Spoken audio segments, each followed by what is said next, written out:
Lucas, capítulo 13, versículo 10. Nós vamos ler do 10 até o 13. Eu gostaria que os irmãos estivessem durante a ministração orando por mim, e mesmo depois da ministração orando também.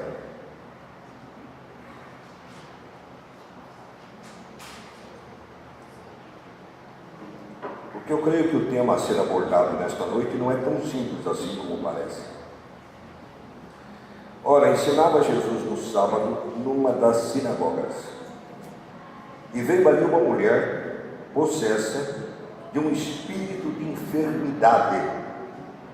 Havia já 18 anos, andava ela encurvada, sem de modo algum poder endireitar-se.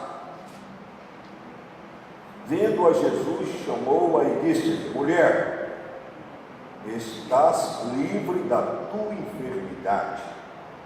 E impondo-lhe a mão, ela imediatamente se endireitou e dava glória a Deus. Maravilhoso Pai, Senhor, tua palavra é muito rica, tem muitos ensinos, muitas verdades. Para nós, homens mortais, pequenos, insignificantes, temos grandes dificuldades de entendê-lo. Sabemos que o pouco que entendemos é pelo teu Espírito Santo. Amém. E o pouco que vamos repartir é o Espírito Santo que nos concedeu. Mas, Senhor, dá-me a graça de ter o testemunho da tua igreja e que realmente a palavra pregada é palavra de Deus e segue a direção do teu coração e da tua vontade. Clamamos isso em nome de Cristo. Amém. Amém. Irmãos, esse caso aqui é um caso para se pensar. E é um caso para se pensar bastante. Esta mulher tinha um problema de enfermidade, a palavra diz enfermidade, que a mantinha curvada. Eu imagino que esta mulher deveria ser bem curvada. Eu acho que ela deveria chegar com o rosto bem abaixo. É difícil eu chegar numa posição como estava aquela mulher. Aquela mulher vivia curvada. E isso há 18 anos. Eu posso imaginar todas as dificuldades desta mulher. Será que ela era casada? Qual a idade dela? A Bíblia não diz a idade, só diz que fazia 18 anos, e também não diz que ela estava enferma desde a nascença, e somente que ela estava 18 anos nesse estado. Então, a partir de quando ela ficou desta forma? Se foi a partir do seu nascimento, a Bíblia não fala, ela devia ter a idade de 18 anos, mas e se foi depois? Se essa mulher fosse uma mulher solteira, desejasse muito casar, tinha aquele desejo, aquela aspiração de ter um marido, este seu estado a impediria de ter um pretendente, alguém que despertasse por ela um interesse. E também ela, em relação à sociedade, ela devia ser olhada com discriminação pelas outras pessoas. E ela mesma, talvez não desejasse estar muito em público ou viver socialmente. E para trabalhar? Como essa mulher ia desempenhar alguma tarefa, até as tarefas mesmo de se lavar, como é que seria? Que dificuldades ela teria? Será que ela teria dores? Será que ela só vivia encurvada? O problema dela é estar curvada, ou em função disso ela sentia fortes dores? Eu imagino que todas essas considerações são bastante válidas para este texto e para essa situação. E é assim que eu vejo esta mulher. Mas é interessante que o texto diz que ela era possessa. Possessa. Só que a possessão dessa mulher, a forma do diabo possuir essa mulher, era diferente do gadareno, né? Então o tipo de demônio que afligia essa mulher era diferente daqueles demônios que afligiam o gadareno. Creio que vocês se lembram da história do gadareno, aquele homem que era endemoniado, vivia nos sepulcros, amarravam aquele homem, mas cadeias não conseguiam amarrar ou segurar aquele homem, e ele se machucava todo com pedras, e ele dormia nos sepulcros, e Jesus chegou para ele e ainda perguntou o nome do demônio. O demônio disse: legião, porque somos muitos. O tipo de demônio do gadareno era diferente do demônio dessa mulher. Nós podemos nos lembrar também daquele demônio que tomou conta daquela criança, que os discípulos tentaram expulsar. Jesus estava lá no sopé do monte, no Monte da Transfiguração. Com ele subiram Pedro, Tiago e João, os demais ficaram no sopé do monte. E aquele tipo de demônio também era diferente, tanto do gadareno como desse daqui, era uma outra espécie de demônio. Jogava o menino, se estribuchava todo, era uma coisa terrível, era outro tipo de demônio. Então nós podemos dizer que há tipos de demônios que atacam a humanidade, que atacam os homens. Nem todos os demônios agem da mesma forma. E eu penso o seguinte, irmãos, que o pior tipo de demônio é aquele que você não consegue perceber que é demônio. Esse tipo de demônio que você não consegue perceber que é demônio é o demônio mais inteligente que tem. Aliás, é um dos mais inteligentes, né? Um dos mais. É muito inteligente. Porque ele consegue dominar uma pessoa, oprimir essa pessoa, e essa pessoa não percebe que ela está sendo dominada e afligida. E as pessoas à sua volta também não percebem. O caso desta mulher que andava encurvada era um caso que as pessoas não percebiam que era demônio. E era um caso em que o demônio não se manifestava, da mulher fazer escândalo ou falar. Ela chegou quietinha na sinagoga, quietinha ficou e estava lá. Mas o fato dela estar possessa não a impedia de buscar ouvir a palavra de Deus. O fato dela estar possessa não a impedia de buscar a Deus. Então ela foi na sinagoga. Eu creio que ela frequentava. Quem frequenta a sinagoga frequenta com frequência. Ela era uma judia penitente, uma judia que levava a sério as leis de Moisés. Mas era possessa. A Bíblia fala que essa mulher tinha um espírito de enfermidade que há 18 anos a fazia andar encurvada.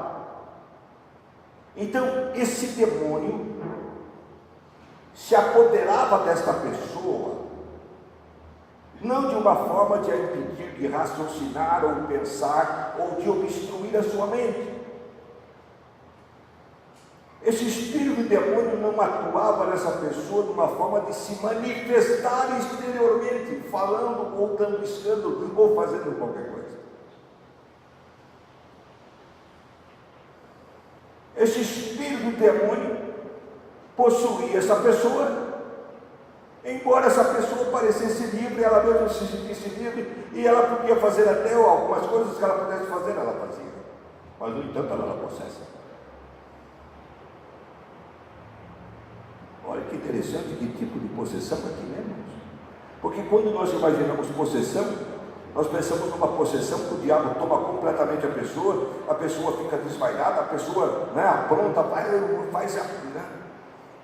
É isso aí, irmãos, isso aí o demônio que faz escândalo é o menorzinho. É o menorzinho. É o menorzinho.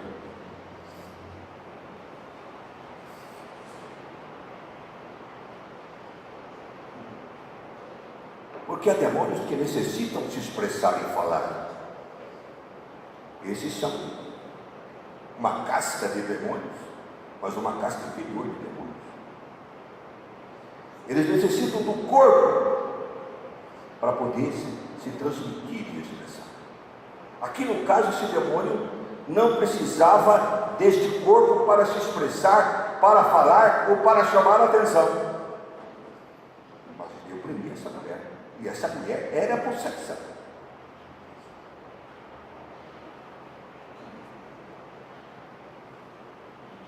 E diz o texto começa aqui dizendo, o texto fala que ela tinha um espírito de enfermidade. Então, um espírito maligno de enfermidade.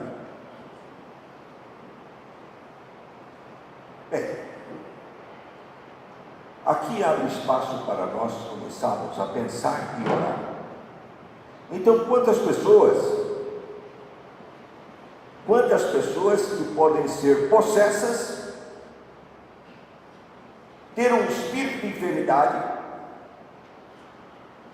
não perceber, e a igreja também não perceber.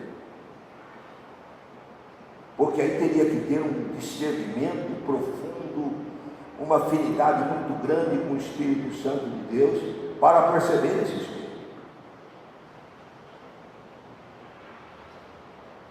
Então nós podemos ter dentro da igreja, ou frequentando a igreja, ou visitando a igreja, ou como membro da igreja, pessoas com espíritos de enfermidade, e possessas com um determinado espírito de enfermidade. Possessas porque tem um determinado espírito maligno de enfermidade. Aqui entra uma questão. Nós precisamos saber para poder orar e expulsar? Não precisamos. A igreja não precisa saber, eu não preciso saber se aqui tem uma ou outra pessoa com espírito de enfermidade. Eu posso orar e expulsar sem saber. E o Senhor vai operar? Vai. Vai libertar? Vai.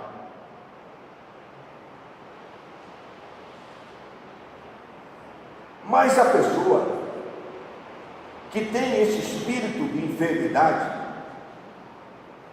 mesmo sem saber, ela não pode desconsiderar essa problemática. Aí está a questão. A igreja não pode desconsiderar essa problemática. Que há pessoas dentro da igreja que podem estar possessas com espírito de enfermidade e nós não sabemos. E a pessoa também que está na igreja, seja membro, visitante, ou seja quem for, não pode desconsiderar esta hipótese.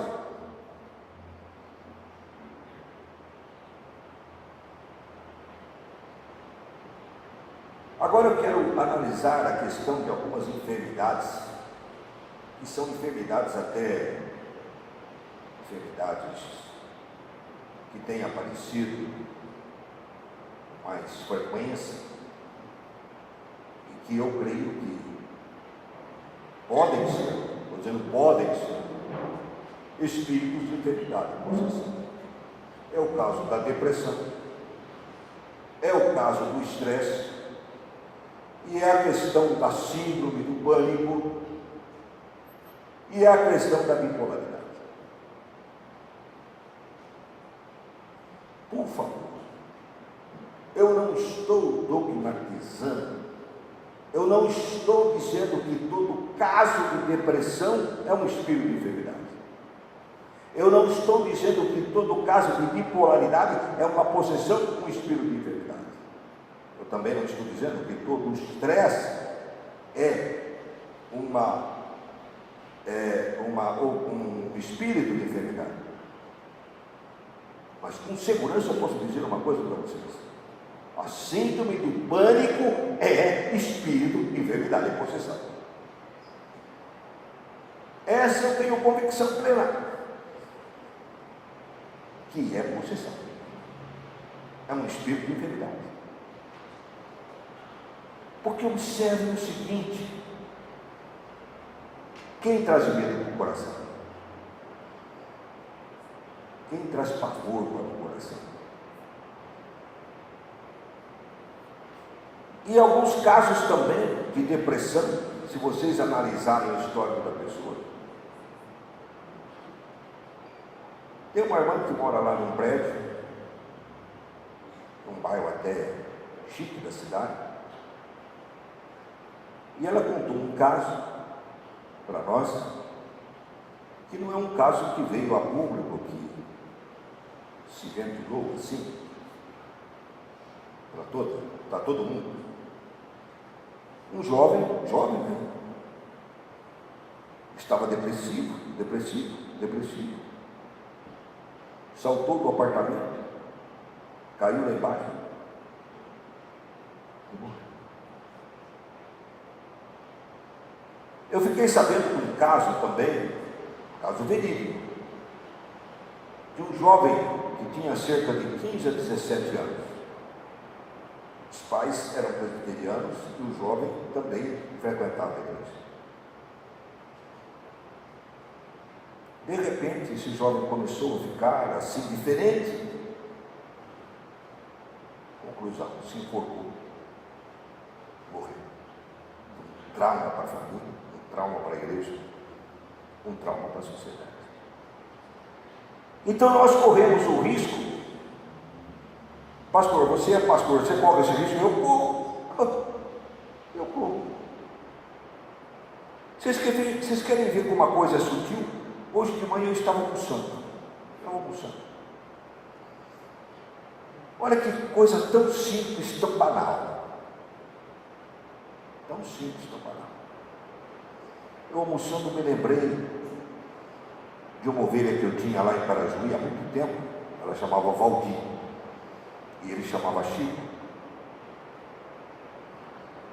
E eles gostavam muito de mim. Gostavam bastante. Ela sempre me convidava para ir almoçar, eu ia lá almoçar na casa deles em Parajuí.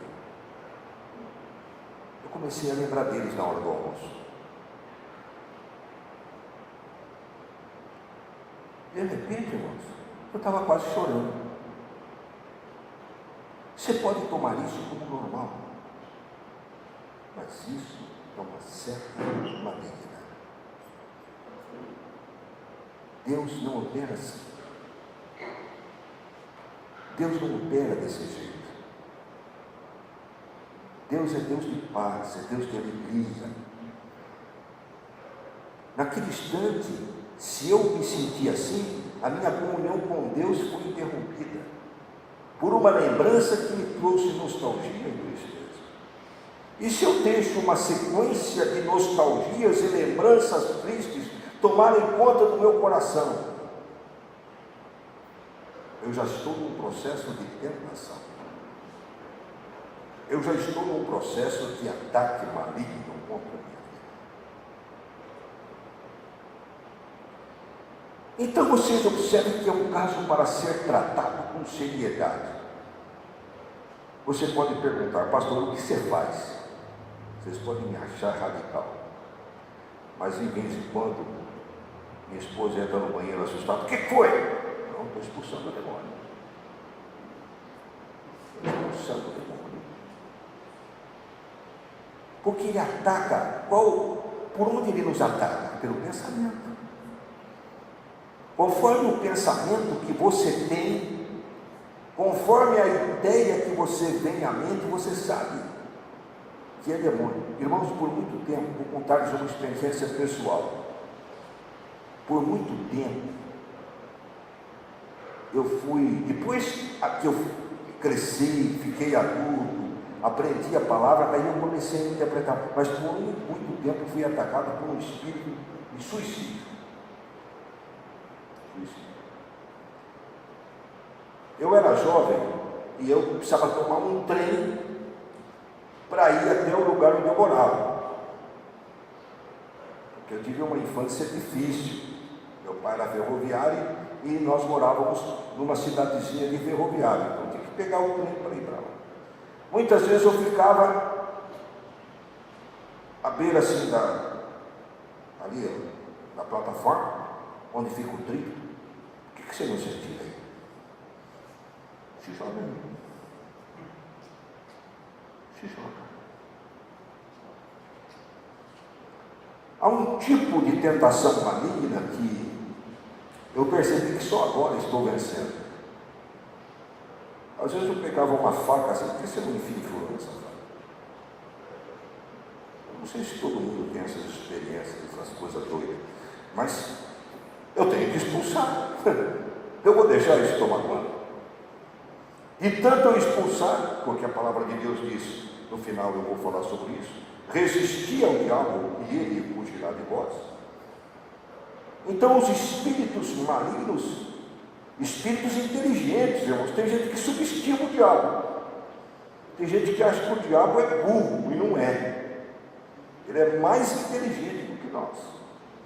E nós só conseguimos perceber os seus ardis por obra do Espírito Santo agindo na nossa vida. Só assim que nós percebemos os ardis do inimigo. Eu tenho certas experiências que, se eu for contar para os irmãos,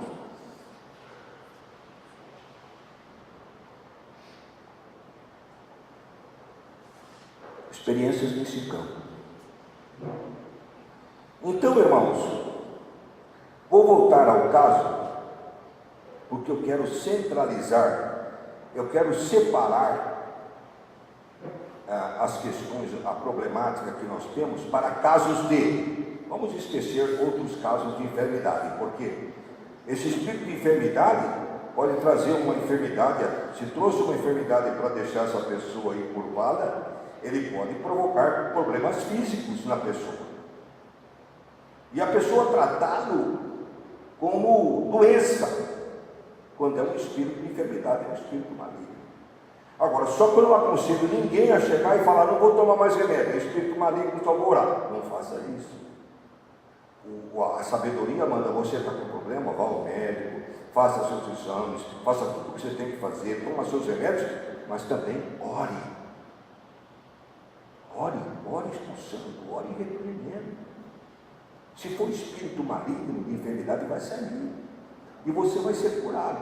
Mas não seja radical. Não fique dizendo, não, isso aí é uma obra maligna, eu não vou mais tomar remédio, agora eu vou jogar todo o remédio fora, os comprimidos. Não faça isso.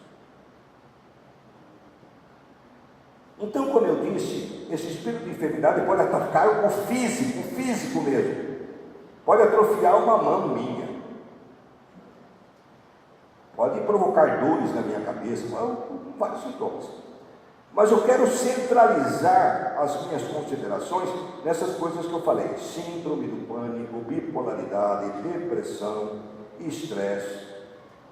Eu quero centralizar a mensagem e a colocação desta noite neste sentido, nesta área. A área da bipolaridade, a área da depressão, a área do estresse, a área do síndrome do pânico. Eu quero analisar a questão da síndrome do pânico, porque, veja bem, uma pessoa, ela é assaltada. Eu tenho casos concretos disso, tá? Por isso que eu estou falando, uma pessoa é assaltada. Teve um assalto. A pessoa foi lá, assaltou ela. Aí aquela questão do assalto fica na mente dela, que ela perde toda a segurança. A pessoa não quer nem mais sair de casa, irmãos. Por quê? Com medo de ser assaltada. Há pessoas que até fecham todas as janelas e tal, por quê? Medo de ser assaltada. E isso leva a pessoa a se alienar, a se afastar dos outros, e isso vai como que destruindo a pessoa. Eu não tenho dúvida que tudo isto começou com uma situação concreta, em que a pessoa teve medo na hora, mas ela deixou aquele medo tomar conta, possuí-la.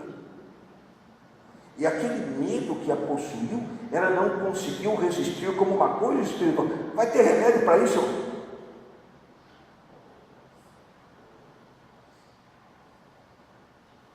Uma pessoa assim vai ter remédio para isso? Eu tenho ovelhas que têm esse problema e tomam remédio, mas não resolve. Elas nunca saram e nunca vão sarar. Pastor, por que você não chega para elas e fala isso daí que você está falando? Eu não. Já vivi o suficiente para ser prudente. Eu posso falar numa palestra, mas eu vou falar individualmente com a pessoa. Como a pessoa vai aceitar essa palavra que eu estou falando para vocês aqui no conjunto? Se eu falar individualmente? Só se ela for uma ovelha. Eu tive um caso uma vez, que eu convivi com uma pessoa doente mental, mas doente mental mesmo. Doente mental mesmo. Ela ficava doente de uma tal forma que quem estivesse perto dela, ela batia e ela tinha uma força descomunal.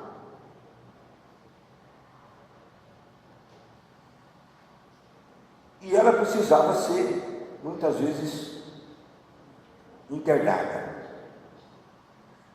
Mas aquilo judiava dela, essas internações. Ela chegava a voltar pior, porque os remédios. Então, mas essa senhora que tinha esse problema, ela ovelha. Eu estive falando com os meus colegas, hoje eu estava viajando, falando que na igreja nós temos membros, mas aquelas que estabelecem um relacionamento de ovelha conosco, ovelha, pastor, ovelha, são poucas. E essa tinha um relacionamento comigo de ovelha. Para vocês terem uma ideia, eu e minha esposa e meus filhos ficamos com ela um mês em casa. Um mês em casa. Ou mais de um mês. E outras vezes ela ficou assim e foi para casa e ficou em casa. Em casa ela não tinha crise. Aí chegou um dia, eu fui visitá-la. Aí ela falava muito do pai, do passado do pai, e das coisas do pai. E ela vivia naquele estado de opressão. E eu, sentado na sala, olhei a fotografia do pai. Falei, irmã, tira essa fotografia daí. Tira essa foto daí. Essas lembranças não estão fazendo bem para a senhora. Essas lembranças do seu passado, como seu pai era, como seu pai viveu, como seu pai morreu, não está fazendo bem para a senhora. Tira essa foto daí. Irmãos, ela tirou a foto. Uma vez no estado, hoje é um dia especial, sabe? Tenha paciência comigo. Uma vez, numa crise que ela teve, ela chegou para mim e falou, pastor, eu tive uma visão. Deus me levou até o céu.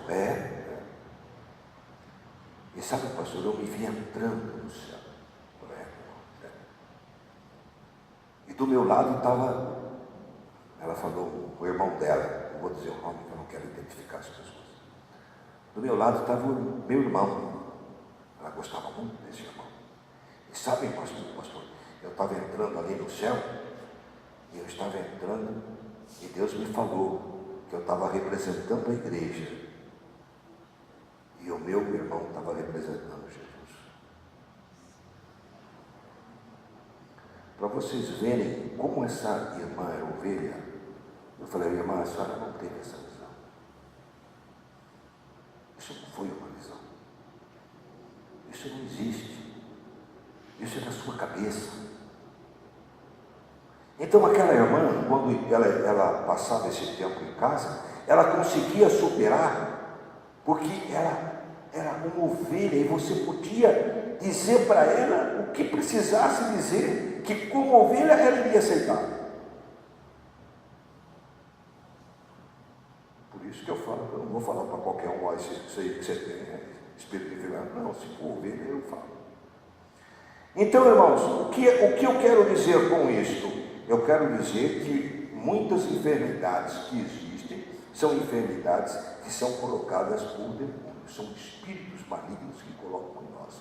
E principalmente aquelas enfermidades que atingem o nosso estado emocional. O nosso estado emocional.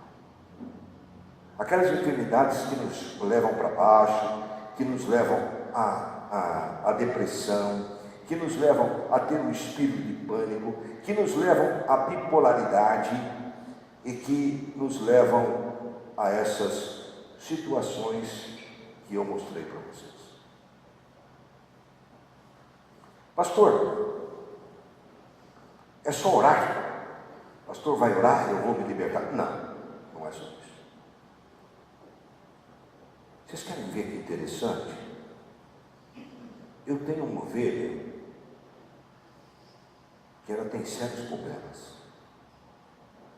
Ela vai no psicólogo e ela vai no psiquiatra. Ela toma remédio todo dia. Qualquer crise que ela tem, ela vai no remédio.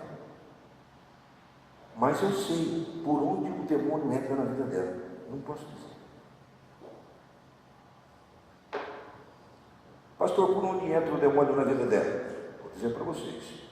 Você vai na casa dela, tem foto dela de tudo quanto é jeito. Tem tudo quanto é pelosinho, coisinha, cheio de coisinha. Sabe o que é isso, irmãos? Isso se chama egolatria. A pessoa se adora a si mesma. Então, vocês veem essa história de selfie, tirar foto? É o culto a si mesmo. É o culto a si próprio, irmãos. A pessoa está se cultuando, porque ela está achando o máximo. Eu vou falar isso para descontrair. Não tem pessoas que se acham tão ao máximo que vai lá no banheiro, lá fazendo a necessidade, tira foto e para. Tem isso, tem. Vocês estão achando que eu estou mentindo? É verdade. É verdade.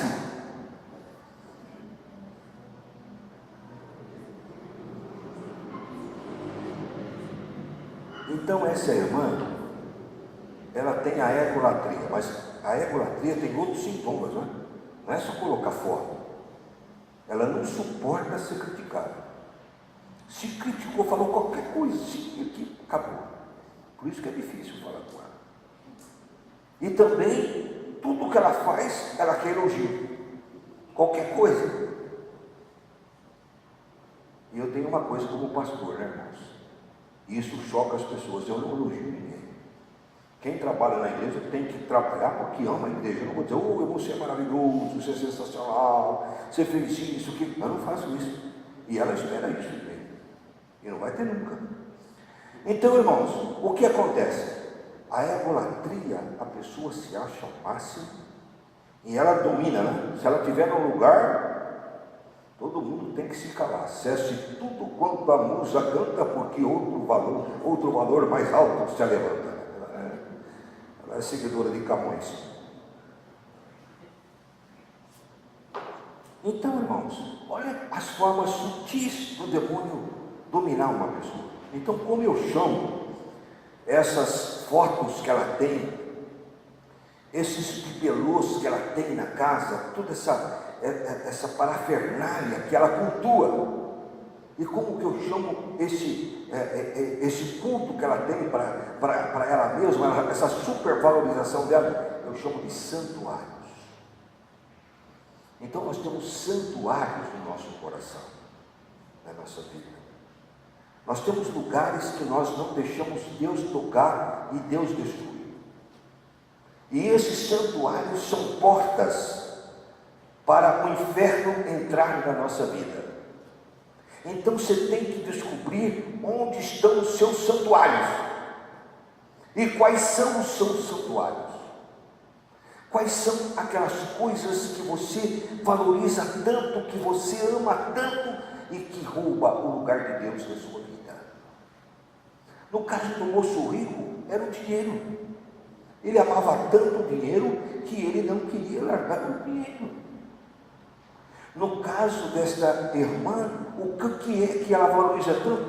É a imagem dela. A imagem dela é que é importante. Imagem dela. Olha, observe.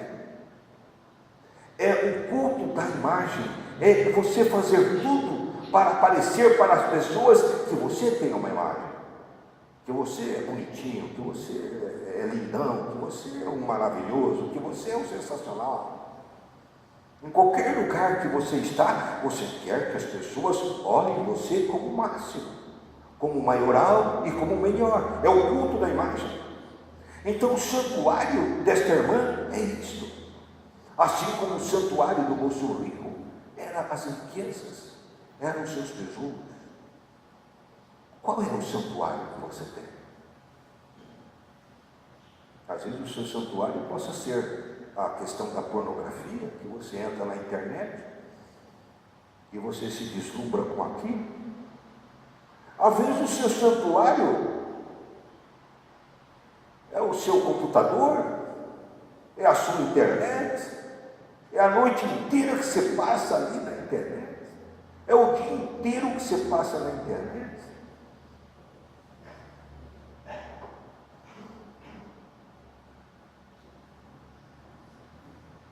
Este pode ser o seu santuário. Agora, eu sei quais são os meus, né? E cada um tem que saber quais são os seus. Eu sei quais são os meus. E eu fico toda hora me exorcizando. Eu faço um exorcismo, como é que é? Autoexorcismo. Autoexorcismo, toda hora. Eu preciso disso agora. Seus irmãos não precisam, mas eu preciso disso. Toda hora eu tenho que estar num combate constante, porque toda hora vem pensamentos, vem ideias, vem imaginações, vem fantasias. Essas questões que são levantadas no mundo de fantasias eróticas, por exemplo, são espíritos malignos que vão tomando a pessoa, fazendo com que ela fique praticamente concentrada nessas coisas e perturbadas por estas coisas.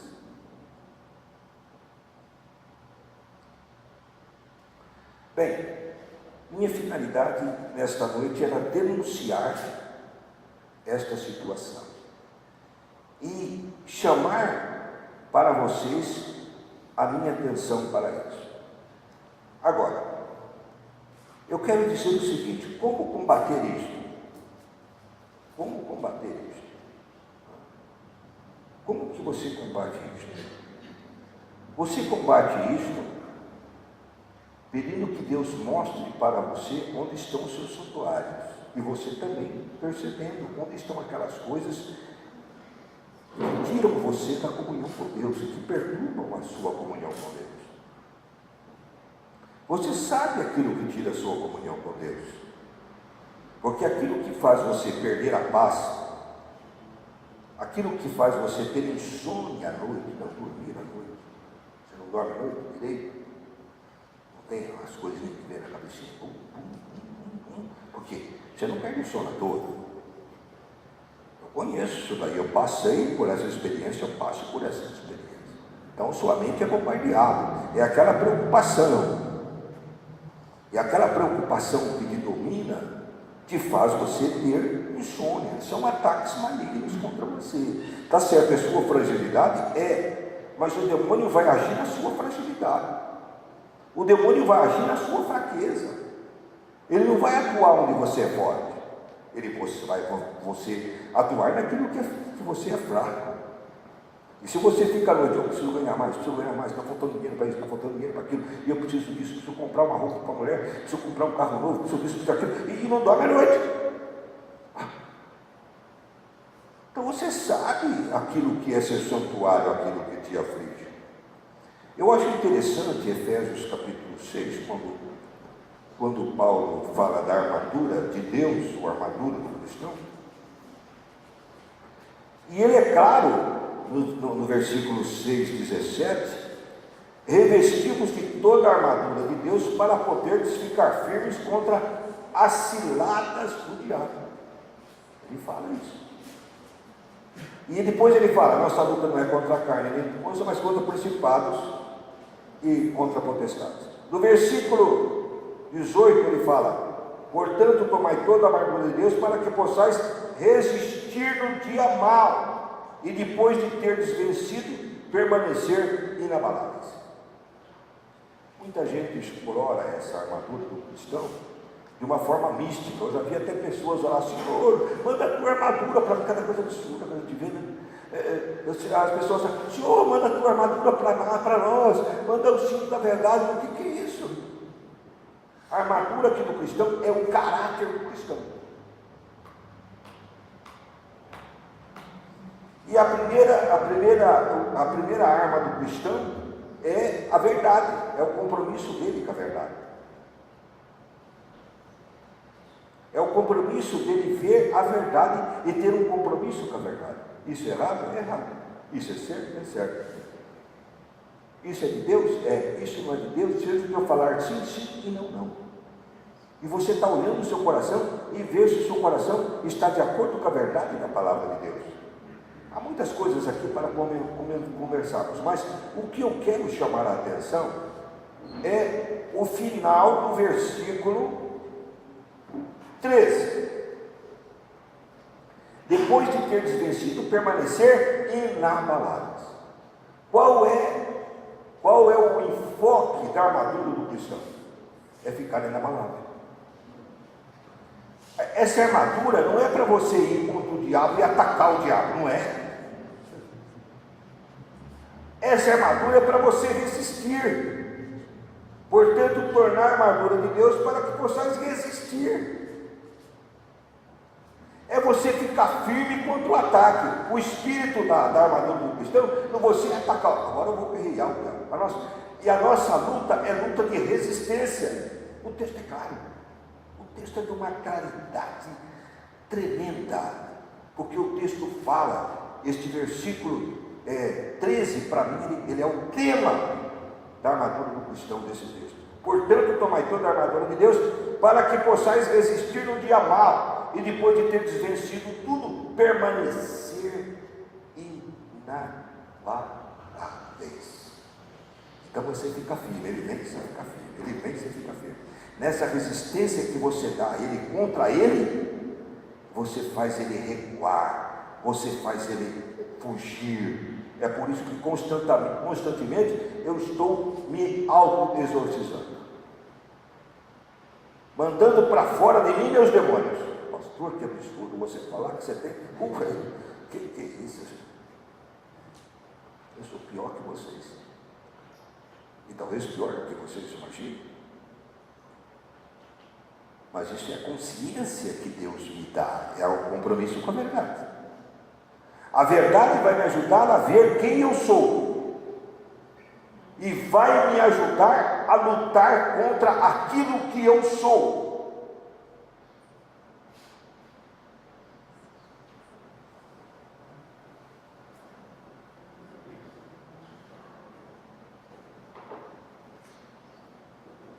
Então nós temos que atentar para tudo isto daqui. Temos aqui, depois vocês leiam o capítulo 6, o versículo sobre a armadura do cristão, vocês se interem melhor, né, sobre isso, para que vocês possam estar usando isto como arma. Então, qual é o meu conselho para os irmãos? Destruam os santuários. Qual outro conselho? Resistam ao diabo. Combatam. Mas não combatam ele quando ele se instalar, não. Porque quando ele se instala em você, aí já é mais difícil. Combata na entrada. Combata quando ele está colocando a ideia, coloca quando ele está pensamento, quando ele está colocando a fantasia, quando ele está fazendo a sugestão, quando ele está te incitando, quando ele está te convidando. Combata na sua origem. Combata o mal a hora que ele vem. Perceba a hora que ele está vindo. Porque se você não perceber a hora que ele está vindo, você vai acabar deprimido, você vai acabar com síndrome de pânico, você vai acabar sendo um bipolar e todas essas coisas aí que você está vendo ferver no meio aí no meio dos cristãos e no meio da sociedade. Pastor, mas eu já estou deprimido, eu já estou com síndrome de pânico, eu já estou com isso. Então, vamos orar por você, vamos repreender esse espírito de enfermidade no poder de Cristo, e você vai para a sua casa e você vai começar. Você pode, hoje você pode ser liberto, se você hoje. Se você tem uma enfermidade que está associada a isso, hoje, né? Porque a mulher foi curada na hora. Agora você pode passar por um processo que você tem que realmente estar vencendo. Essa irmã que eu disse que ela ficava perturbadamente, completamente perturbada, o inimigo aproveitava o estado de perturbação dela. Ela não morreu nesse estado, ela morreu de outra enfermidade, já partiu, já está na glória, mas cada vez que ela ouvia a verdade e aceitava a verdade, ela se posicionava, ela ia, os ataques malignos contra ela, aproveitando a enfermidade dela, se tornavam cada vez mais raros. Então você pode passar por um processo de libertação, onde você tem que estar buscando o Senhor, repreendendo constantemente o inimigo e destruindo os santuários aonde o inimigo reina na sua vida. Cada santuário é um lugar que você reserva para o seu inimigo reinar dentro de você. Daqui a pouco nós vamos orar por isso. Eu peço que os irmãos me perdoem a sinceridade como eu tratei do tema.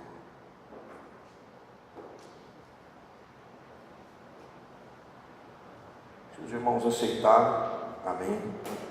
Se não aceitaram, também amém. Mas o meu compromisso é transmitir aquilo que o Senhor, eu creio firmemente que o Senhor tem me dado isso, tem me fazido viver essa experiência para trazê-la para as pessoas e para que as pessoas sejam libertas. Mas você tem liberdade para pensar diferente. Vamos curvar as nossas cabeças. Eu vou pedir que aqueles que têm enfermidade, você pode não saber se você tem ou não um espírito de enfermidade, eu já disse que isso não importa. Mas se você tem enfermidade, fique de pé agora, nós vamos orar. E se for espírito de enfermidade, nós vamos estar orando por isso. Se você quiser ficar de pé para orar, fique de pé no seu lugar. Eu vou pedir para você vir à frente, para você se identificar.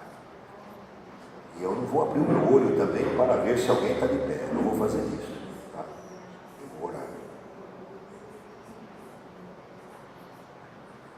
Todo-Poderoso Deus, eu confio no Teu poder, na Tua graça.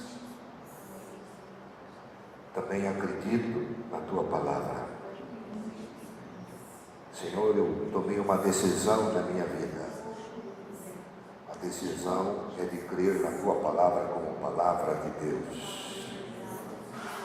E eu acredito que essa mulher tinha um espírito de enfermidade que destruía seu físico.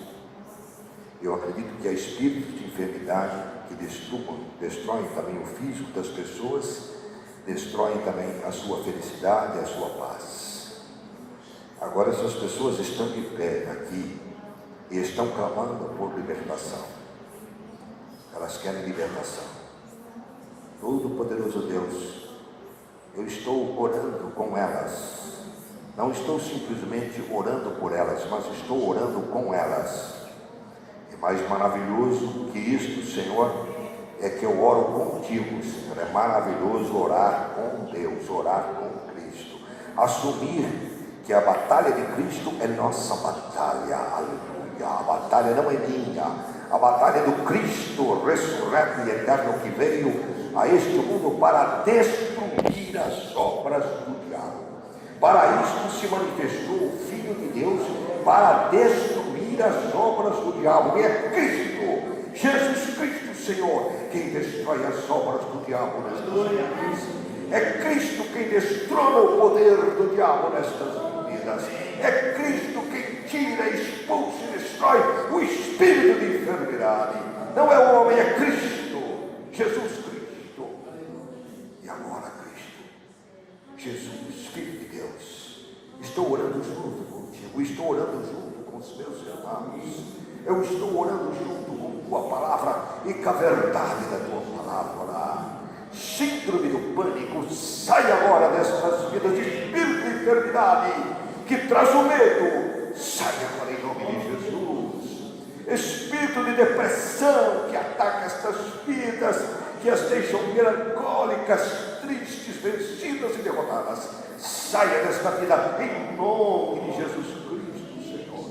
Bipolaridade que faz com que as pessoas, Senhor, sejam energéticas demais. Senhor, traga a bênção da tua libertação. Amém. O estresse, traga a bênção da tua libertação. O espírito de suicídio, traga a bênção da libertação agora. Cristo redimiu e eterno.